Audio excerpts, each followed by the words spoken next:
다 있으시죠? 가만히 있어봐.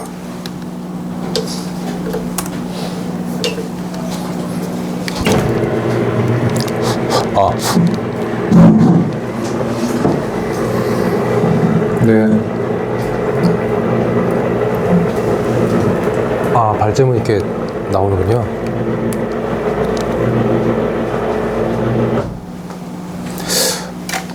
네, 안녕하십니까. 아까 소개받고 발표를 맡은 진보섭입니다. 예. 오늘 발표는요, 19세기 근대 민중운동에서 민중의식의 정체성과 변화라고 하는, 마이크가 좀 약간 애매하네요, 이게. 누르고. 접촉이 좀 불량한. 예, 접촉이 좀 잘 안 되니까. 이 전북대. 이건 제가 우렁찬 목소리로 해보겠습니다. 예. 제가 19세기 근대 민중운동에서 이제 민중의식과 정체성에 대해서 주목을 하게 된 계기는 일단은, 최초에는 주제를 좀 선정해 달라고 했는데, 분과 세미나에서 아마 우주현 선생님이었던 것 같은데, 민중의 의미가 너무나 형성적이고, 시대와 시기마다 형성적이고, 이제 제각각의 또는 그러한 우리 현대사에서, 근현대사에서 이 저항적이라고 하는 그런 이미지로 좀 굳어지지 않았는가.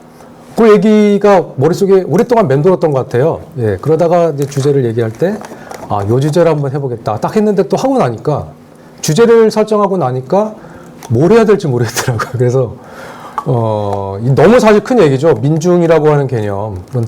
근데 저는 사실 우리 분과에서 이제 공부했었던 19세기, 18세기 이후 또 19세기 전체를 아우르는 20세기 초까지의 어떤 운동, 예, 뭐 동학운동도 있고 민중운동이 이제 쭉 독립운동의 과 중첩이 되면서도 연결이 되는데 그러한 그 운동의 주체가 과연 우리는 어떻게 바라봐야 되고 어떻게 규정할 수가 있겠는가 이런 생각에서 주제를 좀 이렇게 정해봤습니다. 일단 들어가는 말을 두 번째 단락을 한번 읽어보겠습니다. 1쪽인데요. 이 글에서는 역사의 사태를 경험하고 그 역사적 부침에 대응하며 시대 변화에 따라서 의식의 변천을 보여주었던 민중은 그 시세의 변화에 대응하거나 적응하면서 동시에 더 나은 생존의 방향성을 모색했던 공동체 삶의 주체로 보는 관점에서 민중이라고 호명했다는 이해를 바탕으로 하고 있다. 그래서 조선 후기의 피지배계급으로서 통치의 대상이었던 유교국가의 민의 정체성이 사회적으로 어떠한 의식 변화를 거쳐서 새로운 시대적 의미가 더해진 민중으로의 정체성을 확보하게 되었는지 그 대강을 살펴보려고 합니다. 그래서 조선의 통치 이념이었던 유교 사상에서 민의 위상을 원론적인 부분에서 살피고 19세기 조선 후기부터 지식인이라고 불렸던 인물들의 신분 변동과 또 시대 분위기 변화에 따른 민의 미상 변화를 살펴서 근대 민중운동의 정점이라고 할 수 있는 동학 농민혁명기에 폭발한 민중의식의 획기적 변화의 양상을 입체적으로 이해하는 데 주목하려 한다. 예, 그래서 민중이라고 하는 개념 자체도 19세기만 보더라도 이것은 사실 그러니까 사상사적 관점뿐만이 아니라 사실은 문화사, 민족사, 민속의 분야에서도 사실 살펴야 될 굉장히 입체적으로 조망해야 될 대상이라고 생각을 하는데 뭐 사실 이 글에서는 이제 사상사적인 그러한 관점의 테두리를 벗어나지 못했고요. 그리고 사실 글이 좀 이제 뭐 전통과 근대를 너무 이제 분리시킨 듯한 느낌도 제가 글을 쓰면서 완성하면 아직 뭐 완성 상태라고 할 수도 없어요. 들어가는 말인데 또 나오는 말이 없습니다. 그래서 그런 부분들을 한번 플로우에서도 많이 좀 지적해 주실 부분이 있으면 또 많은 질정을 부탁드립니다. 예, 두 번째는 이제 유교 민본주의에서 민중의 위상에 대해서 한번 생각을 해봤습니다. 이 조선에 보면 이제 18세기에 들어와서야 이 민중이란 말이 좀 쓰이는 거죠. 근데 조선시대 때는 민중이라고 하는 말이 이제 특별한 의미를 가진 건 아니죠. 예, 특별한 의미를 가진 건 아니고, 뭐 실록과 승정원 일기 같은 데에서 뭐 공식적으로 쓰이는 것도 한 두 차례인데 이거 이제 많은 수의 백성들을 가리킬 때 이렇게 이제 사용을 했고 문집에서는 좀 이제 19세기, 18세기, 19세기에 들어와서 좀 늘었는데 특별한 의미가 있다고 보이지는 않습니다. 예. 특별한 의미로서 민중이라고 하는 말을 쓴 것 같지는 않고요. 그러니까 통칭 이제 조선 유교 민본주의의 그 통치의 자장에서 볼 때는 민중이라고 하는 것은 이제 민이라고 하는 통칭의 한 그냥 한 부분이었다 이렇게 볼 수가 있는데 일단 이제 조선의 통치 이념이 유교 성리학이었을 때 이 민본주의를 통치 원리로 주창을 했죠. 근데 이 민본주의에서 가장 널리 쓰이고 있는 슬로건이 표어가 이제 민유방본이죠. 서경 오자지가에서 거기 출전인 이제 민유방본 봉고방령이라고 해가지고 백성이 나라의 근본이라고 하는. 근데 이 말은 어떻게 보면은 이 통치 권력과 민을 절연하고 경계를 철저히 구분해서 정의하는, 정위치시키는 그러한 통치 주체로서 지배 권력의 주체적 선언이다 이렇게 볼 수도 있다고 봅니다. 그러니까 이 민이라고 하는 말은 어떤 지배 권력이나 관에 대응하는 위치에서 사실 이해되는 게 오히려 민유방본은 그거를 더 선명하게 얘기해주는 그런 표현이었던 것 같은데요. 그래서 반면에 유교 전통에 보면은 이제 백성을 하늘이 나왔다고 하는 그 생민 개념이 있습니다. 통치자가 백성을 양육해서 살아가게 한다. 이제 순자에 보면은 사실 이런 식으로 많이 글을 해석을 하는데, 근데 다른 맥락에서 보면은 이제 이 하늘이 백성을 낳았다라고 하는 요 뜻으로 새겨지는 거죠. 근데 이것은 통치자가 백성을 위한 통치를 시행하지 아니할 수 없게끔 만드는 도덕적 당위를 근원적으로 부여하는 차원에서 이러한 생민 개념이 또 있다고 있습니다.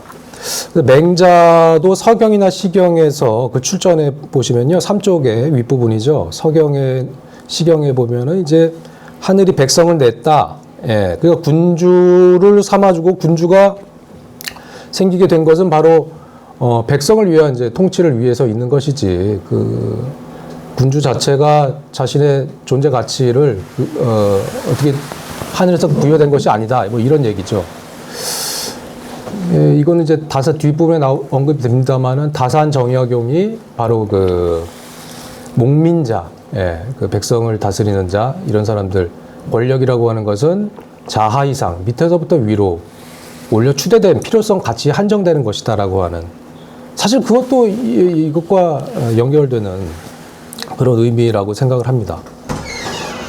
그래서 이 주희도 보면 대학장구서에서 이 천강생민이라고 하는 표현을 쓰죠. 그래서 인의의지 본성을 부여하지 않음이 없다라고 하는 것.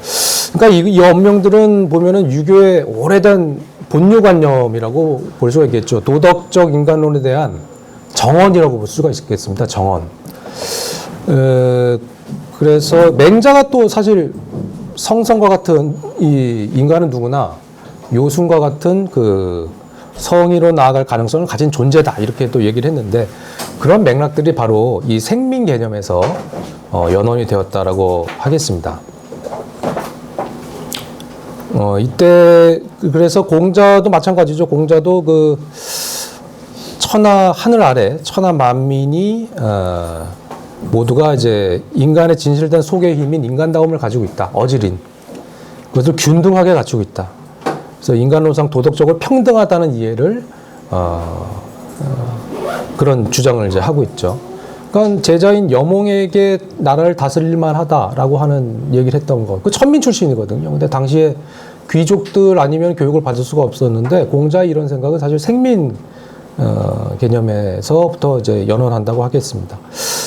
자, 근데 이게 조선시대 때는 그 순자 같은 경우에는 이제 이것을 그 3쪽의 맨 마지막 단락 보시면은 이제 성악설에서 관점에서는 이 정치적 관점에서 원론적 의미를 부여하는 차원으로 이제 이 백성을 위한 정치를 해야 된다는 당위를 주장하고 있죠. 그 춘추 좌시전에도 보면은 이제 그 백성의 이익이 꼭 반드시 군주의 이익이다, 이어진다라고 하는 그런 주장을 또 제출하고 있습니다. 그렇지만 이런 근원적인 개념이 생민 개념이 있습니다만은 맹자의 혁명론 같은 거에 그 주체는 누구겠습니까? 그거는 사 이상의 계급이죠. 그러니까 이제 지배 권력입니다. 그러니까 이 유교의 민본주의가 하늘이 낳은 생민으로서의 도덕적 평등의식을 어떻게 보면은 관념성 안에 선언적으로 선언성 안에만 품고 있는 그런 역사가 계속 사상사가 지속되지 않았는가.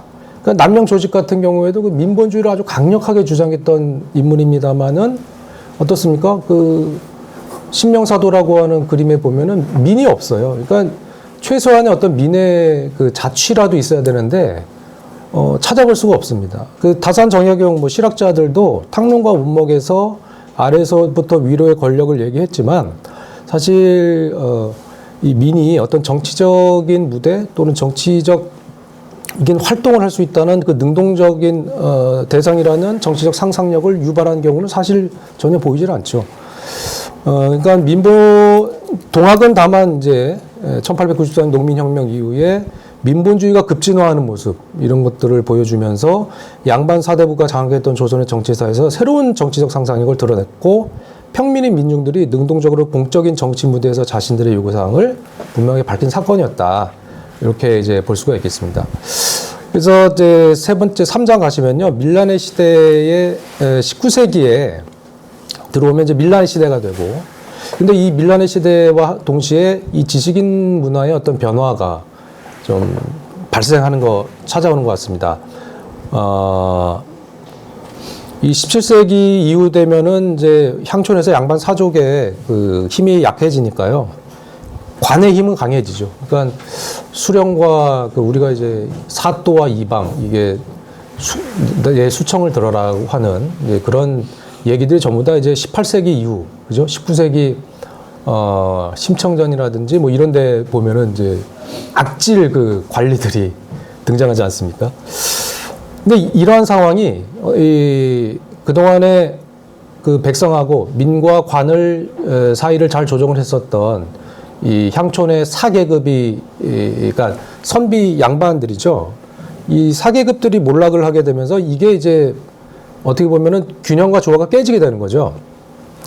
그러면서 19세기에 오면서 이제 그 관의 수탈이 심해지니까 항쟁이 굉장히 다양하게 나타났는데, 근데 저는 이제 요즘 이걸 발표를 준비하면서 굉장히 다양한 항쟁이, 그러니까 그 소극적 공격성으로 최초 이제 19세기 초기라든지 이럴 때 보면은 산에 올라가가지고 뭐 이제 임금이기는 당나귀기라고 하듯이 산에 올라가서 그 수탈의 그 악행, 폭정을 이렇게 막 그냥 떠든다든지 밤에 횃불을 들고 올라가서 이제 막 그 관의 어떤 악행에 대해서 고발을 한다든지 이런 식의 고발도 투쟁도 있었고 저항도 있었고 또 그 다음에 이제 소장료 같은 것 이런 것들을 갖다가 이제 미납했다가 나중에 이제 뭐 이상하게 이렇게 돌려가지고 그 체납을 한다든지 아니면은 좀 이제 탈곡 같은 거를 대충 해가지고 막 모래도 묻혀놓고 그런 것들을 갖다가 이제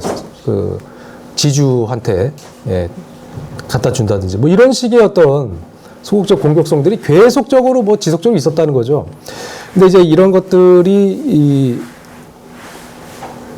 보면은 관의 압박이 또 수령의 그런 이제 폭압이 더 심해지면서 사실은 본격적인 밀란의 형태로 이제 전개가 됩니다. 그래서 1811년에 홍경래 그 평안도 농민전쟁, 홍경래 난이라고도 불리죠.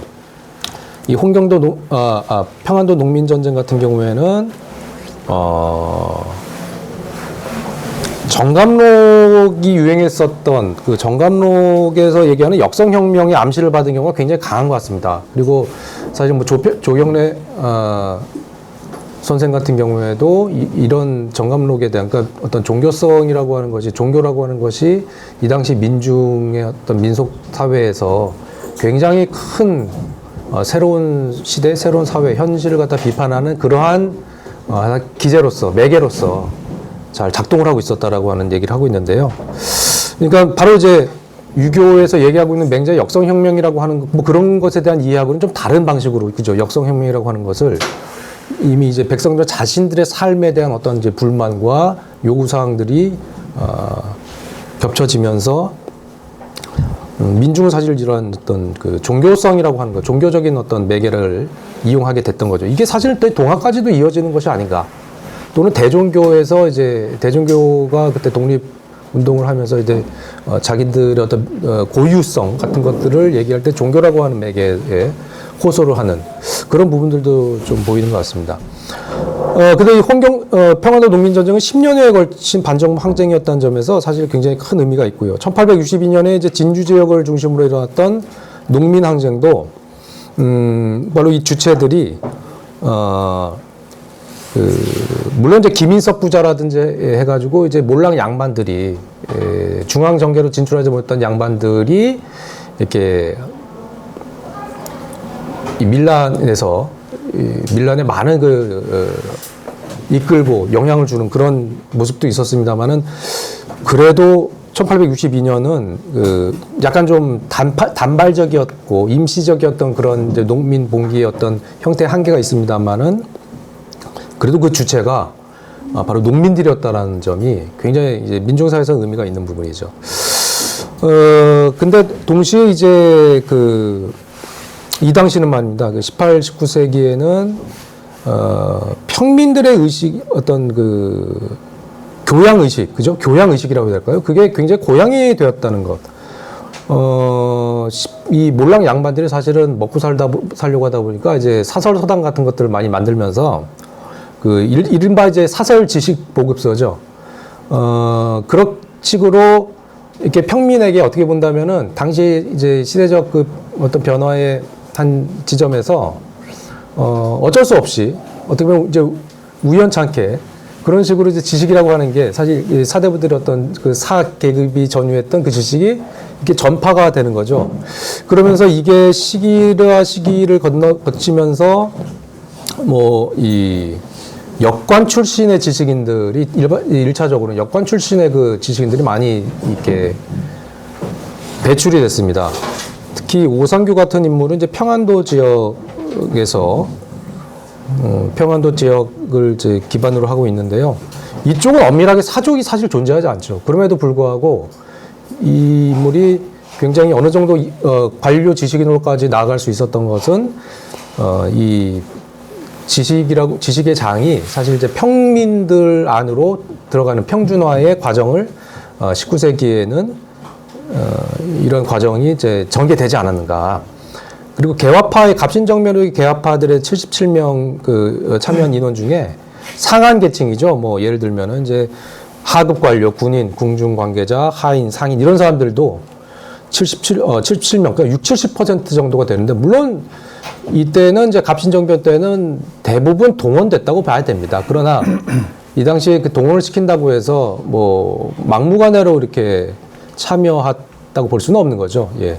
이때도 어느 정도 당시 19세기의 사회상의 변화 그런 것들을 판단할 수 있는 평민의 신분으로서 그것들을 어느 정도는 재단할 수 있는 그러한 지적인 토대가 사실 이제 만들어져 있었다라고 볼 수가 있다는 겁니다. 그래서 이러한 이제 학문과 지식이라고 하는 것이 19세기 이후 들어서는 평민 출신 지식인들의 존재는 학문과 지식이 특정한 계층이 전유하는 것이 아니라는 점을 사회변동의 격동에 맞으면서 민중사회가 인식하기 시작했다. 그 시대가 바로 19세기였다라고 얘기할 수가 있을 것 같습니다. 그래서 4장 보시면요. 이제 동학농민혁명에서 전봉준 같은 인물이 사실 서당 훈장이었습니다. 그리고 바로 명망가였고요. 굉장히 덕망의 칭송을 받는 사람들이었죠. 그러니까 당시에 전봉준, 김계랑 같은 인물들이 굉장히 학문적인 지식적인 한계가 있던 사람들이 아니라 일정한 수준의 지식, 그죠? 판단 능력을 사실 가지고 있었던 사람이다.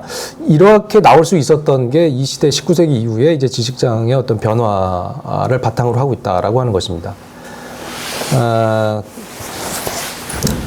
그리고 이때는 이제 1862년에 그 임술 농민 항쟁 같은 경우에는 중앙 정치 그리고 지금 이제 어떤 시대의 통치의 기조 이런 것들을 우리가 바꾸겠다라는 생각이 없었으나 사실 이제 동학농민혁명 당시부터 이제 그게 변화가 되기 시작했던 것이죠.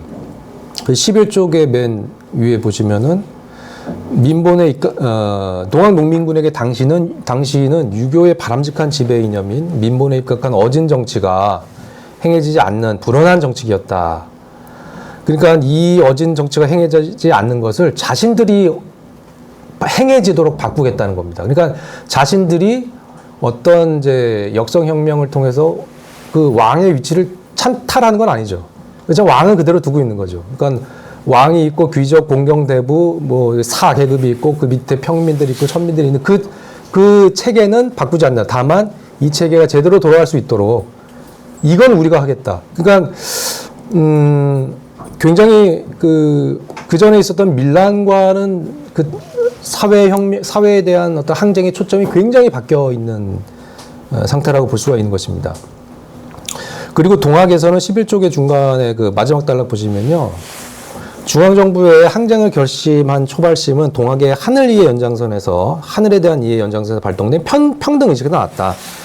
그러니까 조선의 신분 위계 질서의 바탕인 유교주의에서 하늘 아래 만민이 도덕적으로 평등하다는 추상적 이해에 근거하지 않는다. 그러니까 아까 요거는 바로 생민 개념인데요.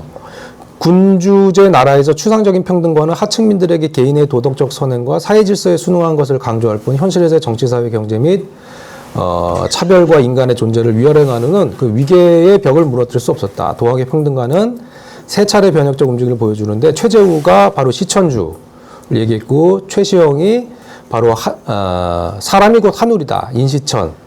그래서 이것을 생활세계 공동체 가치에 대한 사회적 이해에 대한 변혁이 있었고요. 그 다음에는 이제 바로 동학농민군의 봉기와 항쟁 이렇게 30년간의 이러한 이제 역사의 축적 때 인간과 세계에 대한 변혁적 깨달음을 민중의 정치 참여 행위로 세상에 자리매김하려는 마지막 전환의 기점으로 동학농민군의 봉기가 폭발했다.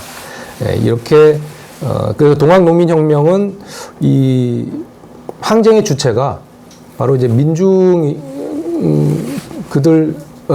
그들이 그런 권리와 의식 어떤 의무적인 책임의식까지도 전부 다 담지하는 그러한 변화가 있었다라는 것입니다. 자, 그래서 5장을 보시면요. 예, 마지막 5장을 보시면은 이제 2차 봉기에서 동학농민군이 외세를 우리 땅에서 몰아내겠다는 반외세 의식이 1차 봉기보다는 훨씬 더 이제 강렬해지고 있었는데 이때는 좀 더 강화된 주인의식이 좀 배태된 것 같아요.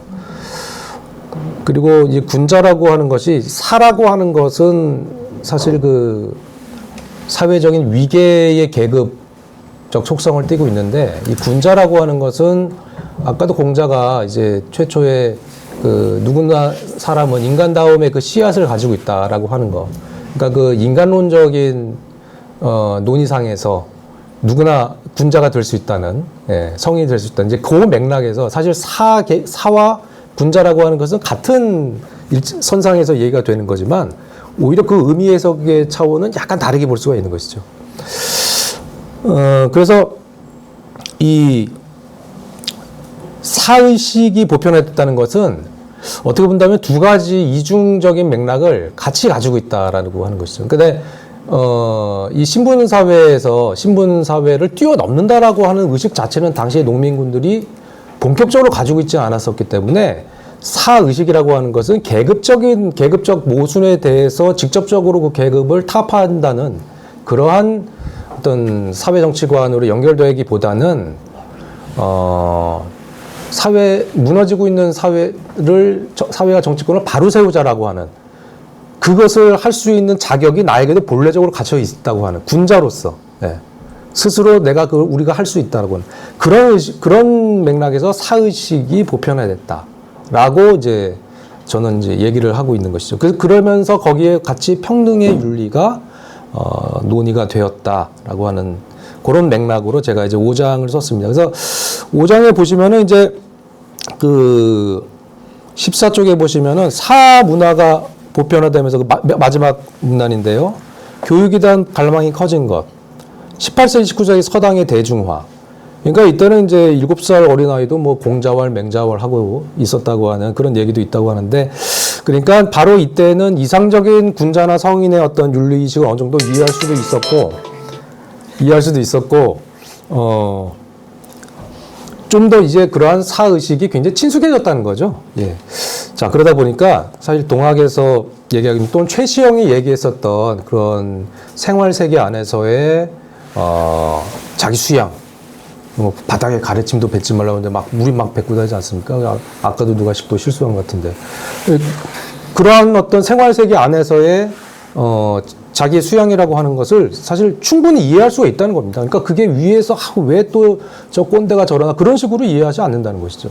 자, 그러니까 어떻게 보면은 동학 공동체는 바로 이러한 이제 사회생활상의 변화, 지식장의 변화가 19세기로 이렇게 옮겨오면서 평민의식 또는 이제 평등의 윤리관 이런 것들이 만연되고 많은 대중들의 이해가 되면서 동학운동, 전봉준의 그러한 동학농민혁명도 사실 충분한 설득력을, 그러니까 민중들을 오히려 이제 이렇게 일으키게 하는, 동참시키게 하는데 사실 이런 것들이 많은 영향을 줬다고 할 수가 있는 것이죠. 그래서 이러한 덕분에 사실 또 이제 제2차 봉기 이후에 민중 자신이 인간 삶의 근원적 주체임을 깨달은 자각에 더해서 세상을 변혁하는 정치적 주체로 거듭날 수 있다는 그러한 이제 정치적 상상력을 도출해낼 수 있었다. 이런 내용으로 글을 썼습니다. 예. 발표는 이제 여기서 마치겠습니다. 네. 시간이 좀 지났기 때문에 바로 이어서 김정철 선생님 토론문 발표해 주십시오.